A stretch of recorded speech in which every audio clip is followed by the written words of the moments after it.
Hello students. आज का जो हमारा टॉपिक है वो है trends in modern periodic table. Modern periodic table में क्या क्या ट्रेंड्स हैं ये चीज़ हमें आज पढ़नी है। ठीक है भाई। तो ट्रेंड्स का मतलब पहले क्या है एक्चुअल में, जो हम पढ़ते हैं कि भाई पीरियोडिक टेबल में, जो मॉडर्न पीरियोडिक टेबल है उसमें कौन कौन सी चीज़ें जो हैं, कुछ कुछ प्रॉपर्टीज़ ऐसी हैं जिन्हें हम पीरियोडिक प्रॉपर्टीज़ कहते हैं। अब ये पीरियोडिक प्रॉपर्टीज कौन सी होती हैं ये चीज हमें देखना है। ठीक है भाई। पीरियोडिक प्रॉपर्टीज हम किसने कहते हैं? सबसे बड़ी बात है कि हम किन्हें कहते हैं periodic properties.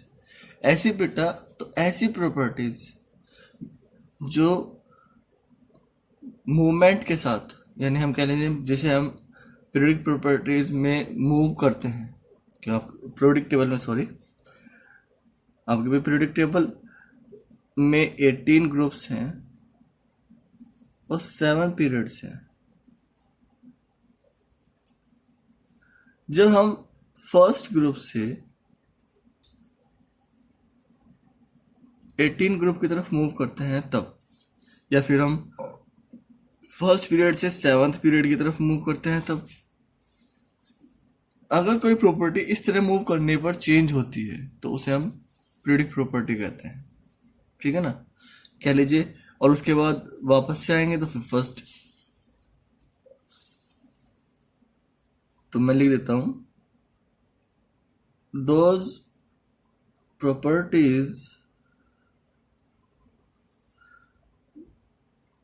which show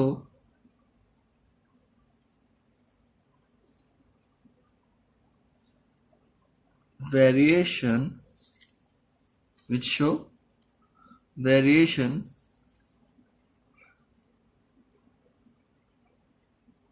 during the movement in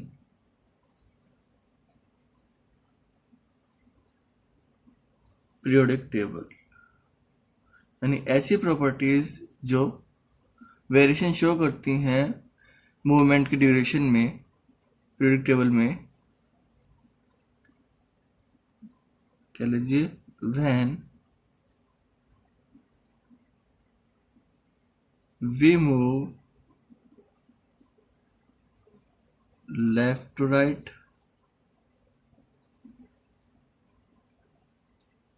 और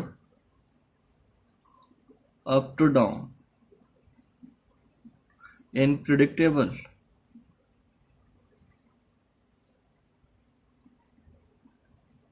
are known as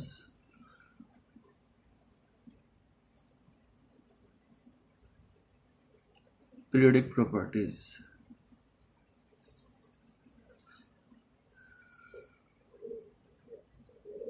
तो बेटा ऐसी कुछ ही प्रॉपर्टीज हैं जो मूवमेंट शो करती हैं। ठीक है। फॉर एग्जाम्पल वैलेंसी,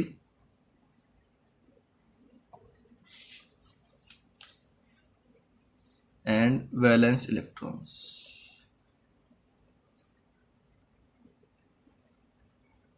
ठीक है। फॉर एग्जाम्पल एटॉमिक साइज,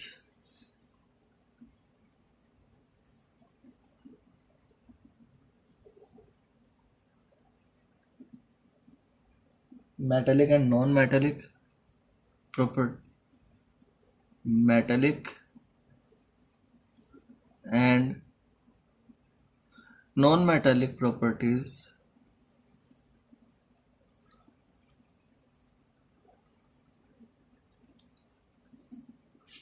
आपका नेचर ऑफ ऑक्साइड्स,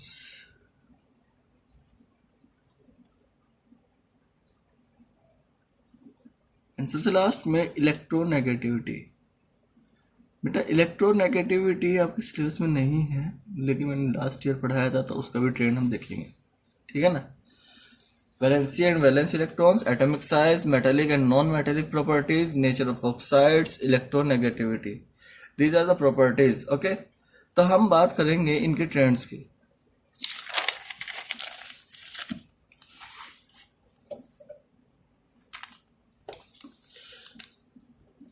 चलिए भाई, अब बात करते हैं नेक्स्ट। तो सबसे पहली बात हमने कहा कि valency and valence electrons. Okay, तो वैलेंसी एंड वैलेंस इलेक्ट्रॉन क्या होते हैं पहले हमें ये पता होना चाहिए, उसके बाद हम आगे बढ़ चलते हैं। तो बेटा वैलेंस इलेक्ट्रॉन होते हैं आपके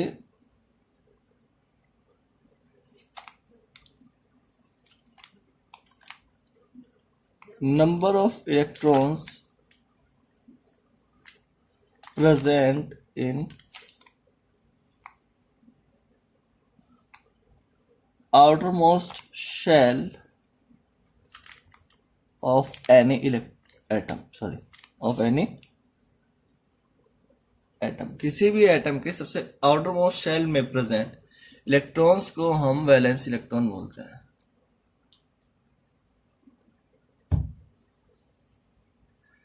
ओके, फॉर एग्जाम्पल अगर आप एग्जाम्पल की फॉर्म में बात करते हैं, हमने कहा कि सोडियम Na का एटॉमिक नंबर 11 है, इसका इलेक्ट्रॉनिक कन्फिग्रेशन हुआ 281। ओके, तो सबसे भारी शेल में कितना है, एक इलेक्ट्रॉन, तो इन्हें हम बोलेंगे वैलेंस इलेक्ट्रॉन। क्या बोलते हैं, वैलेंस इलेक्ट्रॉन। या फिर आप एग्जाम्पल ले लीजिए फिर से मैग्नीशियम का एटॉमिक नंबर 12, इलेक्ट्रॉनिक कन्फिग्रेशन हुआ 282, तो इन इलेक्ट्रॉन को हम वैलेंस इलेक्ट्रॉन बोलेंगे। या फिर आप ले लीजिए sulphur, atomic number 16, 286, these are the valence electrons. समझ में आई बात। तो वैलेंस इलेक्ट्रॉन किसी भी एटम में प्रेजेंट सबसे बाहरी शेल के इलेक्ट्रॉन्स को हम वैलेंस इलेक्ट्रॉन्स बोलते हैं। ओके, तो अब बात करते हैं वैलेंसी की।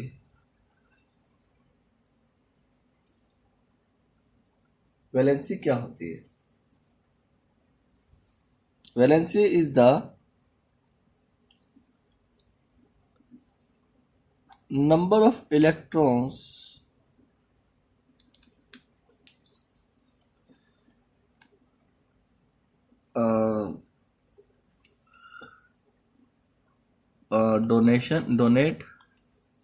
donates, gain or shared by an atom by which it complete its octet। Okay, तो number of electrons donates, gain और shared by an atom by which it complete its octet, यानी किसी भी एटम का वे number of electron जो वो donate करता है, या फिर जो वो गेन करता है, या फिर जो वो शेयर करता है, उसे हम उसकी वैलेंसी बोलते हैं। Is known as its valency.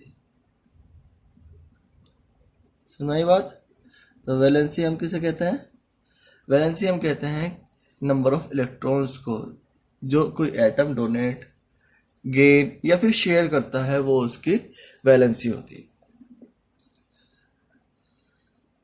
तो यहां पर एक चीज आ रही है कंप्लीट ऑक्टेट करने की। ऑक्टेट को कंप्लीट करने के लिए, ऑक्टेट क्या है बेटा, ऑक्टेट है 8 electrons in outermost shell.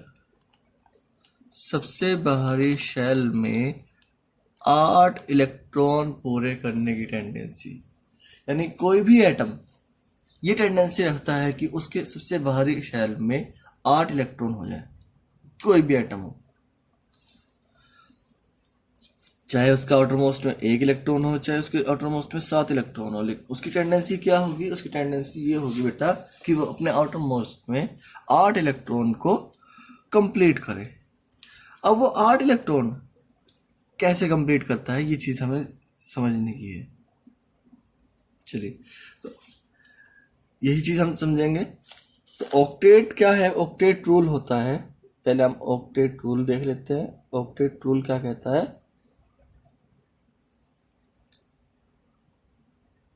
Octet rule कहता है आपका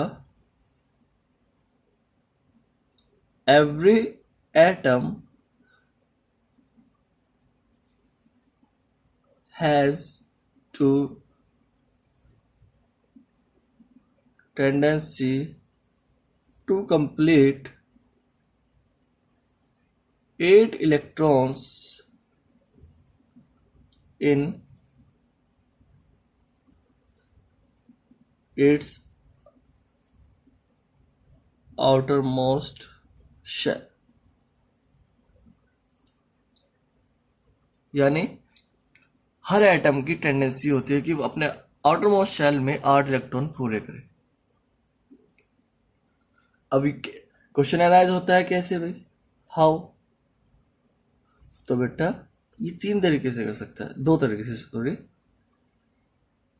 बाय एक्सचेंज ऑफ इलेक्ट्रॉन्स या फिर बाय शेयरिंग ऑफ इलेक्ट्रॉन्स। या तो इलेक्ट्रॉन को एक्सचेंज करेगा या फिर इलेक्ट्रॉन को शेयर करेगा। अब जो एक्सचेंज करते हैं उसमें 2 तरीके हैं, या तो वो डोनेट करेगा या फिर वो गेन करेगा।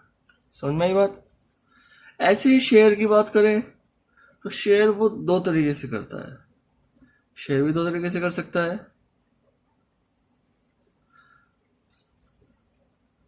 बाय म्यूचुअल शेयरिंग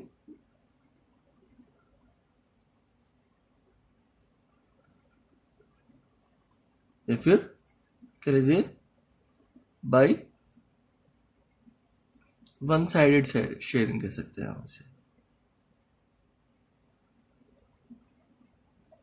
ओके, तो 2 तरीके से वो इलेक्ट्रॉन डोनेट और गेन कर सकता है। अब बात आती है इसमें आपकी वन साइड शेयरिंग। मैं आपको बता दूं यहाँ कौन सा बॉन्ड बनता है। जब एक्सचेंज ऑफ इलेक्ट्रॉन की बात आती है तो वहां पर आपका आयनिक कंपाउंड बनता है, आयनिक बॉन्ड बनता है। जब बात शेयरिंग ऑफ इलेक्ट्रॉन की आती है, म्यूचुअल शेयरिंग में कोवेलेंट बॉन्ड बनेगा और वन साइडेड में कोऑर्डिनेट बॉन्ड बनेगा। ये आपके सिलेबस में नहीं है तो हम इन तीनों के बारे में ही पढ़ेंगे, ठीक है ना भाई? तो donate, gain and mutual sharing. अब कोई आइटम कब डोनेट करेगा, कब गेन करेगा और कब शेयरिंग करेगा, ये डिपेंड करता है उसके वैलेंस इलेक्ट्रॉन पर। कब डिपेंड करता है? ये जब उसके वैलेंस इलेक्ट्रॉन पर डिपेंड करता है कि उसमें वैलेंस इलेक्ट्रॉन कितने हैं। तो हर ग्रुप का वैलेंस इलेक्ट्रॉन से अलग अलग होते हैं। अब मैं बात कर रहा हूँ फर्स्ट, सेकेंड, 13, 14, 15, 16, 17 और 18 ग्रुप की। ओके, यानी हम बात कर रहे हैं हेलिना की रब से फरियाद, बेटा मांगे कार स्कूटर, बाप रोए, बैंगन आलू गाजर इन थाली, कहे सीता जी सुनो प्रभु, नाना पाटेकर असरानी सब बीमार, ओल्ड स्टाइल से टी हो, फिर कल बाहर आई आंटी,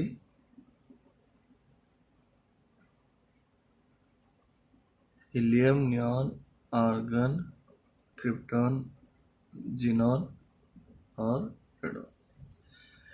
इन एलिमेंट्स के बारे में बात करेंगे बेटा हम। अब देखो ध्यान से कि अगर मैं इनके बारे में बात करता हूं तो हाइड्रोजन में 1 इलेक्ट्रॉन है, लिथियम का इलेक्ट्रॉनिक कन्फिग्रेशन 2-1 हुआ, सोडियम का 2-8-1 हुआ, पोटेशियम का 2-8-8-1 हुआ।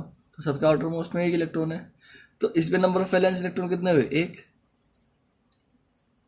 ओके, ऐसे ही सेकेंड ग्रुप में नंबर ऑफ वैलेंस इलेक्ट्रॉन 2 होते हैं। 13 में 3 होते हैं, 14 में 4 होते हैं, 15 में 5 होते हैं, 16 में 6, 17 में 7, 18 में 8। यानी आपको वैलेंस इलेक्ट्रॉन लर्न करने की जरूरत नहीं है, हर ग्रुप में number of valence electron same होते हैं जो उसमें डिजिट होती है। ठीक है ना, देखो ध्यान से, 3 4 5 6 7 8। अब बात आती है कि कब। अब मान लो सोडियम है, इसका इलेक्ट्रॉनिक कन्फिग्रेशन है 281। अब इसे अपने आउटर मोस्ट में इलेक्ट्रॉन ऑक्टेट कंप्लीट करने के लिए 7 इलेक्ट्रॉन चाहिए। कितने इलेक्ट्रॉन की नीड है? 7 इलेक्ट्रॉन की नीड है इसे। अब आप बताइए, कोई भी एटम 7 इलेक्ट्रॉन डोनेट करेगा इसे? आंसर होगा नो, कि ये कोई भी एटम 7 इलेक्ट्रॉन इसे डोनेट नहीं करेगा। तो क्या होगा कि ये ना अपना 1 इलेक्ट्रॉन डोनेट कर देगा। 1 इलेक्ट्रॉन जैसे ये डोनेट करेगा तो इसका इलेक्ट्रॉनिक कन्फिग्रेशन यानी Na पॉजिटिव का इलेक्ट्रॉनिक कन्फिग्रेशन क्या बनता है? 2 8 इलेक्ट्रॉन कंप्लीट है। तो इसका मतलब क्या हुआ? फर्स्ट ग्रुप जो है वो अपना 1 इलेक्ट्रॉन डोनेट करता है। क्या करता है? डोनेट करता है। ऐसे ही सेकंड ग्रुप, मैग्नीशियम का एग्जांपल लेते हैं, 282। अब यहाँ पर 2 इलेक्ट्रॉन, 6 इलेक्ट्रॉन चाहिए। कितने इलेक्ट्रॉन चाहिए इसमें? 6 इलेक्ट्रॉन चाहिए ना। तो कोई 6 इलेक्ट्रॉन डोनेट करेगा? कोई भी एटम नहीं करेगा, इसलिए 2 एटम अपने 2 इलेक्ट्रॉन अपने लॉस कर देगा, तो ये भी डोनेट करेगा। ऐसे ही आपका 13 ग्रुप यानी एल्यूमिनियम के बारे में बात कर लेते हैं। तो एटॉमिक नंबर 13 होता है, इलेक्ट्रॉनिक कन्फिग्रेशन 283, ये भी लॉस कर देगा। तो याद रखिएगा, जिसके आउटर मोस्ट में 1 2 3 इलेक्ट्रॉन होते हैं वो हमेशा डोनेट करते हैं। ऐसे ही जिसके आउटर मोस्ट में 5 6 7 इलेक्ट्रॉन होते हैं वो हमेशा गेन करते हैं। क्लियर है? जब हम एक्सचेंज की बात करेंगे तो 1 2 3 5 6 7 की बात करेंगे। यानी ये, अब देखो ध्यान से, these are metals and these are non metals, these are metals and these are non metals. अगर हम इनके बारे में बात करते हैं तो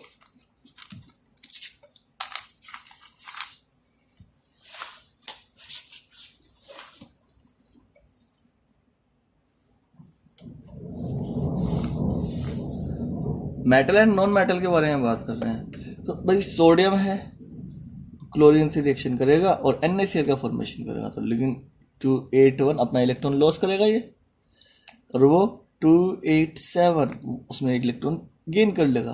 तो लॉस करने के बाद वो क्या बनाएगा? Na पॉजिटिव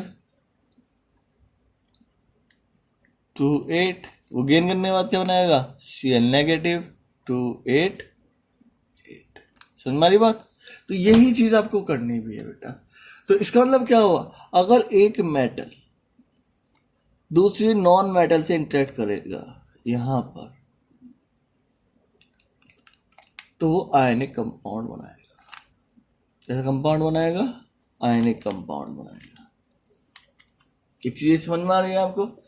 मेटल हमेशा नॉन मेटल से रिएक्ट करता है। मेटल कंपाउंड बनाने के लिए एक नॉन मेटल की नीड हमेशा होती है। ये चीज समझ में आ रही है? चलिए भाई, अब हम मेटल एंड नॉन मेटल के बारे में बात कर ली हमने।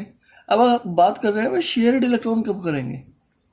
तो शेयर्ड इलेक्ट्रॉन हमारा ग्रुप नंबर 14 है, ग्रुप नंबर 15 है, 16 है और 17 है। ये वाले ग्रुप वाले एटम्स जो आपस में केमिकली इंटरेक्ट करते हैं, यानी जब एक नॉन मेटल दूसरी नॉन मेटल से इंटरेक्ट करेगा तो हमेशा कैसे करेगा? By sharing of electron, electron की शेयरिंग से।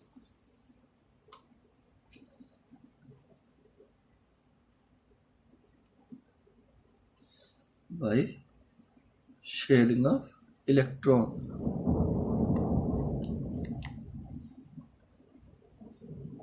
ओके, और इस तरह के कंपाउंड को जहां शेयरिंग होती है उस तरह के कंपाउंड को हम बोलते हैं कोवेलेंट कंपाउंड्स। क्या बोलते हैं? कोवेलेंट कंपाउंड्स बोलते हैं। अब वैलेंस समझ में आ रहा है। अब उसके अकॉर्डिंग हम वैलेंसी की बात करेंगे। भाई जितने इलेक्ट्रॉन पार्टिसिपेट करते हैं वो वैलेंसी हुई। ग्रुप नंबर 1 में कितने करते हैं? 1, तो वैलेंसी कितनी हुई? वैलेंसी भी 1 हुई। ग्रुप नंबर 2 में 2 इलेक्ट्रॉन पार्टिसिपेट करते हैं तो वैलेंसी कितनी हुई? 2। ग्रुप नंबर 13 में 3 इलेक्ट्रॉन पार्टिसिपेट करते हैं तो वैलेंसी कितनी हुई? 3। ऐसे ही ग्रुप नंबर 14, 15, 16, 17। अब 14 में बात करते हैं तो वैलेंस 4 इलेक्ट्रॉन पार्टिसिपेट करेंगे, 4 इलेक्ट्रॉन शेयर करते हैं हमेशा। कैसे करते हैं? By sharing. तो वैलेंसी हुई 4। ग्रुप नंबर 15 वाले, अब उनका ऑलमोस्ट 5 इलेक्ट्रॉन है। कितने 5 इलेक्ट्रॉन है? 5। 3 इलेक्ट्रॉन में गेन करते हैं या शेयर करते हैं, 3 इलेक्ट्रॉन्स, तो वैलेंसी उनकी 3। 16 ग्रुप, 6 इलेक्ट्रॉन है आउटर मोस्ट में, वैलेंस इलेक्ट्रॉन 6 इलेक्ट्रॉन है। 2 इलेक्ट्रॉन वो शेयर करते हैं या फिर गेन करते हैं तो वैलेंसी हुई आपकी 2। 17 ग्रुप, 7 इलेक्ट्रॉन है तो 1 इलेक्ट्रॉन, तो वैलेंसी उनकी 1। तो अगर मैं ग्रुप वाइज वैलेंसी की बात करता हूँ बेटा, तो वैलेंसी 1, 2, 3, 4, 3, 2, 1, 0। ग्रुप नंबर 1 में ये नंबर ऑफ ग्रुप्स लिख देता हूं मैं। Number of groups 1, 2, 3, 13, 14, 15, 16, 17, 18। These are the number of groups and this is the valency। तो वैलेंसी का ट्रेंड हमें दिखाई दे रहा है। जब लेफ्ट राइट मूव करते हैं हम, पहले इंक्रीज होती है 14 ग्रुप तक एंड आफ्टर दैट डिक्रीज होती है 18 ग्रुप तक। समझ में आ रही बात? वैलेंसी डिपेंड करती है नंबर ऑफ इलेक्ट्रॉन्स पर, नंबर ऑफ वैलेंस इलेक्ट्रॉन्स पर। ये चीज समझ में आ रही है आपको? क्लियर है? अब बात करेंगे अप टू डाउन मूव करने की। तो हम कह सकते हैं अप टू डाउन मूव करने पर ना तो number of valence electron change होते हैं ना ही वैलेंसी चेंज होती है। There is no change in valency and valence electrons on moving up to down। is that clear? चलिए, तो अब हम बात कर रहे थे किसकी? नेक्स्ट ट्रेंड की बात करते हैं। तो नेक्स्ट है आपका एटॉमिक साइज। क्या है बेटा? Atomic size. एटॉमिक साइज क्या होता है? एटॉमिक साइज को हम एटॉमिक रेडियाई से लेते हैं बेटा। किससे लेते हैं? Atomic radii. अब रेडियाई क्यों लेते हैं भाई? क्योंकि हम एटम को स्फेरिकल शेप मानते हैं। किस शेप में मानते हैं? स्फेरिकल शेप में मानते हैं। अब स्फेरिकल जो स्फेयर होगा उसकी तो रेडियाई ही ली जाएगी। यस। तो किसी भी एटम के सेंटर से लेकर स्फेयर के एंड तक, सबसे बाहर तक, उसे हम उसकी एटॉमिक रेडियाई कहते हैं। तो लिख देता हूं, the distance between centre of nucleus and outermost shell is known as atomic radii of atom। Atom की atomic radii centre of nucleus and outermost shell के बीच की डिस्टेंस को हम एटॉमिक रेडियाई बोलते हैं। क्लियर है? जब बेटा हम ट्रेंड की बात करते हैं, हम 2 चीज पढ़ते हैं हमेशा। हम पढ़ते हैं movement of left to right, from left to right and up to down. ये 2 चीजें आप हमेशा पढ़ोगे। अब लेफ्ट राइट और अप टू डाउन तो जब ट्रेंड्स की बात करते हैं तो दो फैक्टर हमें हमेशा पढ़ने हैं। एक तो पढ़ना है न्यूक्लियस चार्ज और दूसरा पढ़ना है नंबर ऑफ शेल। सुन वाली बात, ये दो ट्रेंड, आप दो चीजें आपको जरूर पढ़नी है, ठीक है भाई। तो nucleus charge and number of shell, इसके बारे में चलिए देखते हैं क्या क्या पढ़ना होता है हमें।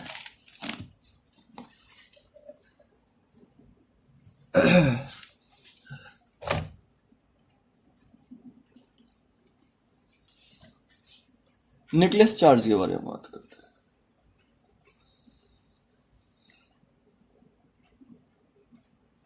बेटा जब हम लेफ्ट राइट मूव करते हैं, लेफ्ट टू राइट मूव करते हैं, तो आप देखो न्यूक्लियस चार्ज को। क्यों भाई? क्योंकि लेफ्ट राइट जब मूव करेंगे, जैसे मैंने बताया,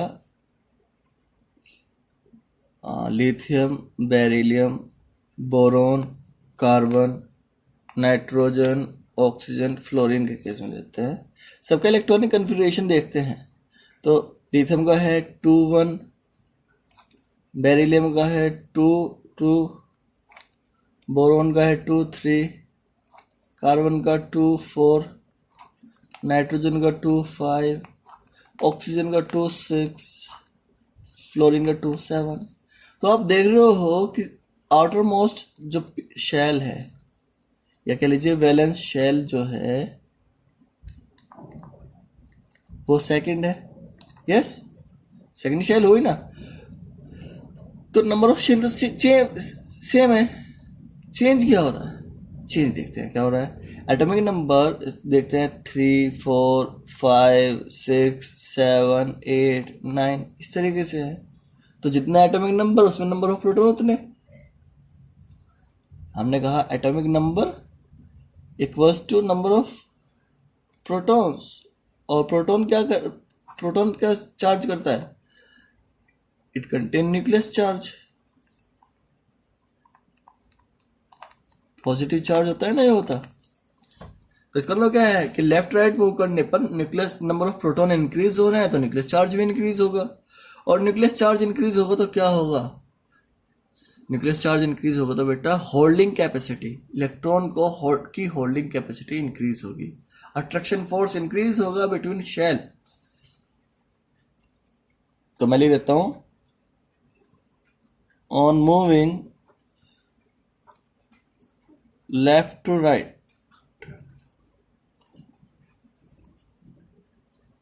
the nucleus charge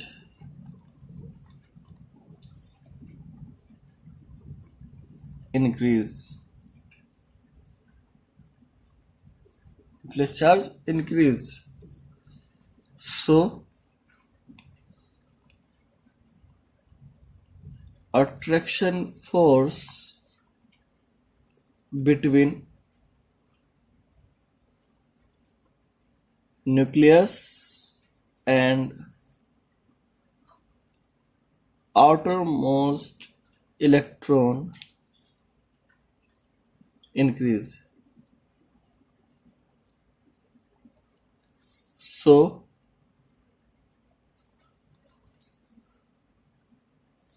due to this,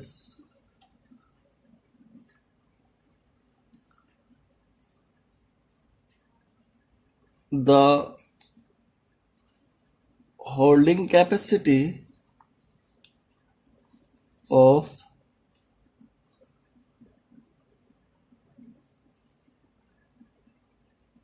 electron of nucleus increase. सुन मेरी बात, लेफ्ट राइट मूव करने पर क्या होगा? लेफ्ट राइट मूव करने पर न्यूक्लियस चार्ज इंक्रीज होगा, अट्रैक्शन फोर्स न्यूक्लियस और आउटरमोस्ट इलेक्ट्रॉन के बीच अट्रैक्शन फोर्स इंक्रीज होगा, और न्यूक्लियस इलेक्ट्रॉन को ज्यादा होल्ड करके रखेगा, अपनी तरफ खींचेगा। ठीक है ना? जब हम बात करते हैं अप टू डाउन की, जैसे हमने बात की हेलिना की रब से फ्रिया, तो क्या होगा बेटा? नंबर ऑफ शेल बढ़ेंगे क्योंकि ये फर्स्ट पीरियड का है, ये सेकंड पीरियड का, ये थर्ड का, ये फोर्थ का, ये फिफ्थ का, ये सिक्स्थ का और ये सेवंथ का। तो क्या हो रहा है कि नंबर ऑफ शेल इंक्रीज हो रहे हैं, और नंबर ऑफ शेल इंक्रीज होते हैं तो इलेक्ट्रॉन का जो साइज है वो इंक्रीज होता है, प्लस इलेक्ट्रॉन को होल्डिंग कैपेसिटी डिक्रीज होती है। लिख देता हूं मैं, on moving up to down, on moving up to down, number of shell increase, so attraction force decrease, attraction force decrease between nucleus and outermost electron। Clear है भाई? outermost electron और nucleus के बीच में अट्रैक्शन फोर्स डिक्रीज होता है। अब इस attraction force increase और डिक्रीज होने से क्या होगा?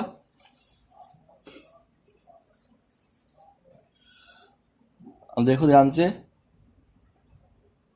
Sorry, if attraction force increase, then atomic size decrease। क्यों भाई?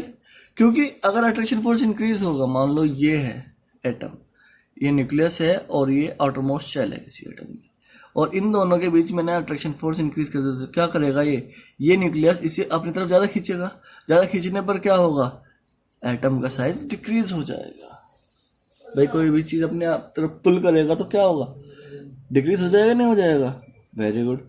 चलिए अगर हम बात करते हैं नेक्स्ट क्या, अगर attraction force decrease, then atomic size increase,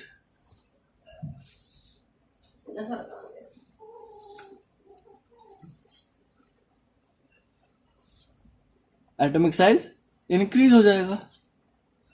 तो क्या यहां से पता चला, अगर हम अप टू डाउन जाएंगे एटॉमिक साइज इंक्रीज होगा, और अगर हम लेफ्ट राइट जाएंगे एटॉमिक साइज डिक्रीज होगा। That's it. ठीक है भाई, आज के लिए इतना। नेक्स्ट क्लास में बाकी के ट्रेंड्स पढ़ेंगे। Thank you.